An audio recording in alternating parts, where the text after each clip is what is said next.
Welcome to Andhra షీమ్యాన్. మీకు last time ఎన్నో videos పెట్టాను నేను. ఫిల్టర్లోనికి ప్లాస్టిక్ అనేది ఎలా వస్తుంది అని చెప్పేసి, ముచ్చు కవర్లు, వాటర్ ప్యాకెట్లు గట్టా వచ్చాయి కదా, ఆ వీడియోస్ మీరు చూశారు.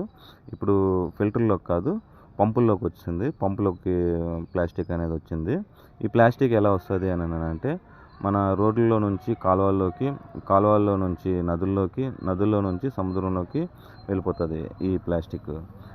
అందుకే ప్లాస్టిక్ సేవ్ ద ప్లాస్టిక్ అని చెప్పేసి అంటారు. ప్లాస్టిక్ని జాగ్రత్తగా పారేయాలి, గార్బేజ్లో డస్ట్బిన్లో వేసి చెత్తల్లో వేయాలి అని చెప్పేసి అంటారు. ఈ పంపు చూసారా, మొత్తం సాఫ్ట్ గట్ట పోయింది, బేరింగ్స్ గట్ట చూసారా ఎంత కలెక్ట్ చేసామో.